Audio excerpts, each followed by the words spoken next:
Welcome to Sweethearts or Rivals. I'm Charlotte. I'm Justin. What's on our table today? Sushi Go! It's a 2 to 5 player game. Yep. Ages 8 and up. Yep. It takes you about 15 minutes, and it's published by Game Right Games. Absolutely. And there'll be some links on the screen right now to go to our overview and our full playthrough. Right? Yep. So, what did you think of the components for Sushi Go? The components are good. Mm-hmm. I mean, it's just cards. Yes. Yeah, and they are good, thick, shiny. I think they'll be durable cards. Yes, very durable. It comes in a nice tin, which fits all the cards in it. Mm-hmm.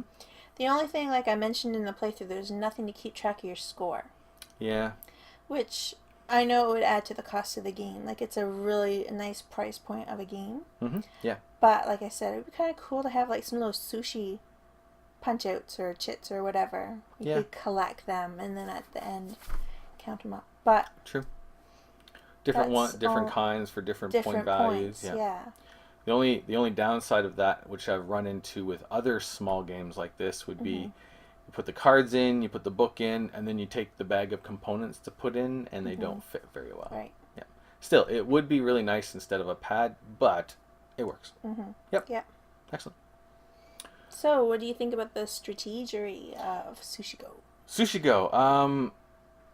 It has the randomness of the draw of the cards, but at the same time, the cards that you've used in the first round get shuffled off, so they don't go back in. So, like for example, if there's not a lot of puddings coming up in the first hand, there's probably going to be more later. But of course, that also depends on how many players you're playing with, because you're going to go through more of the deck with 4 players rather than 2. So there's kind of an odd little balance there. Right. As for strategy and tactics, it's definitely more tactical based, especially considering how short of a game it is. Because this is a game that just done, and then you're done. Right. So that's nice. Very, very tactical.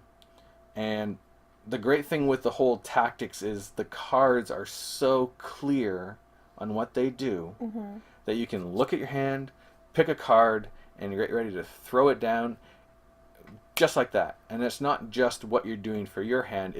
It's that quick to like figure out what's best for you and look around and see what should I be blocking from other players from getting.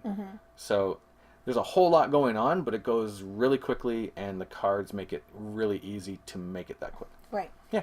So it's nice. It's awesome. Yep. What about the complexity? This game is not complex at all. No. No, it's very straightforward. And like you said, like the cards are, the icons on them are very intuitive. Yes, absolutely. Yep. You look at them, you know what it is. The points are right on the bottom. It makes it really snappy. Yep.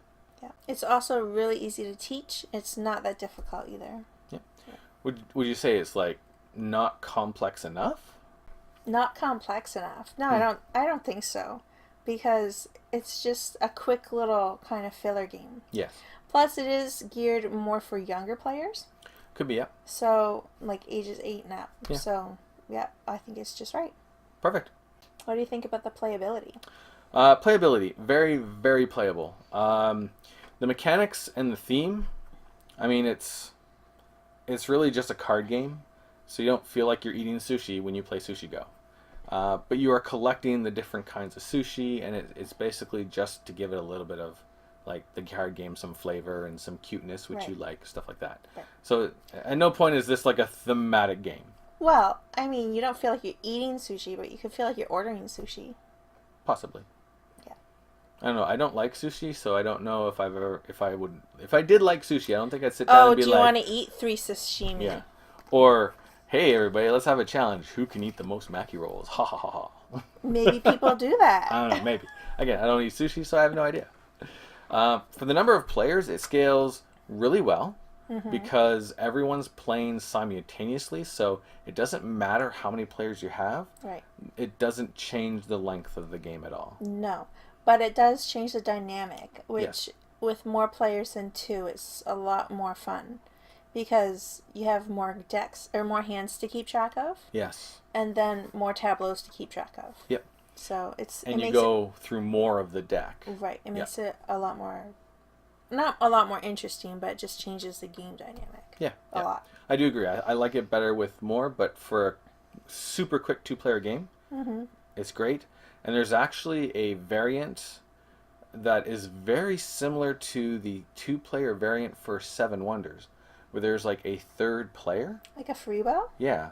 So you take an extra card when you have the freebow hand, and you play one for yourself and one for freebow. Oh, okay. So that's interesting. That would throw a different dynamic in there as well.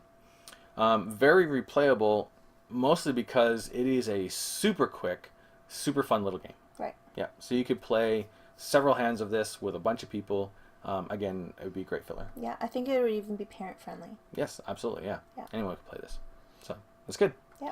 Does it have the awesomeness or the cuteness? Cuteness. Yeah, it's a silly question. I didn't even have to think about it. Yeah. Look at this pudding. Just look at it. Just look at it. It's so cute.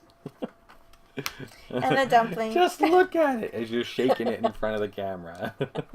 Oh, do you want me to hold it more still? There you go, yeah. And the dumplings. I mean, look how happy he is to be a dumpling. Like, I think it's sweet. It's a cute game, but the cuteness is a very, very clean cuteness that, like you said, is very intuitive for the game itself. Right. Yeah, which is awesome. I enjoy it. Yeah. Would you rate Sushi Go as poor, good, excellent, or outstanding? I think Sushi Go is an excellent game. Yes, me too.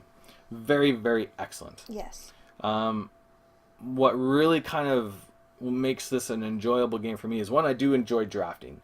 Drafting is a cool mechanism. You're looking at all these cards and you're like, this is what would be best for me. And then you look, okay, and what would be not good to let other people have. I really enjoy that mechanism. Yeah. And in this kind of way it's presented here is just super quick, super fast. Yeah. So I also like in drafting too, you kind of play the odds, like, ooh, there's 2 cards I want in here. I wonder if it's going to get back to me. Yeah, like, that's very true. Which one do I think they might not want? So you're kind of trying to predict which one to take so that other card might come back to you. Yep.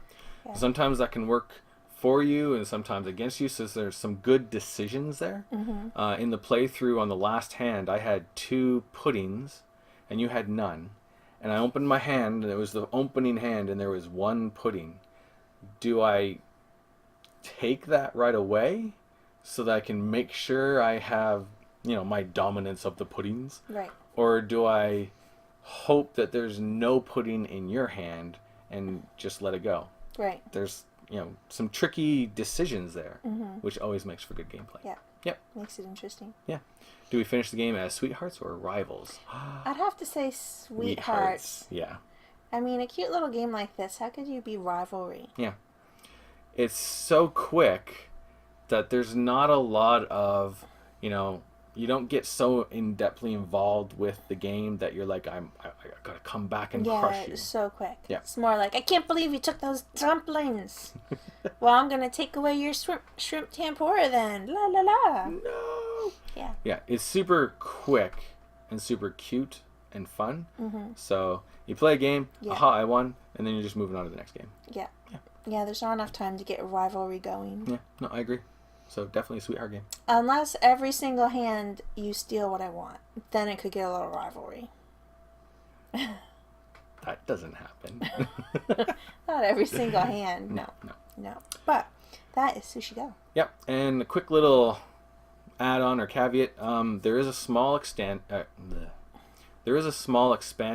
promo, the soya sauce, that we don't have yet. I want to get it. And the reason we don't have it is there were 2 different printings of Sushi Go, and so there are 2 different printings of the expansion, and if you don't get the right printing, the cards are slightly off in color and slightly off in size.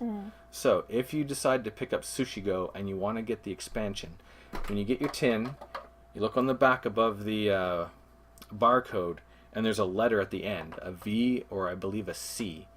And then if you get the promo, make sure you get the corresponding one. Right. Because we've had a couple of games where we've actually done that by accident. The cards don't quite match. Yes. It is an incredible pain to shuffle them because they do not shuffle properly, and they look different, which throws the game off. Yeah. Yeah. So just a little caveat there. Yep. Excellent. Sushi go. Sushi go! Sushi go! Thanks for watching. We'll see you next time. See ya.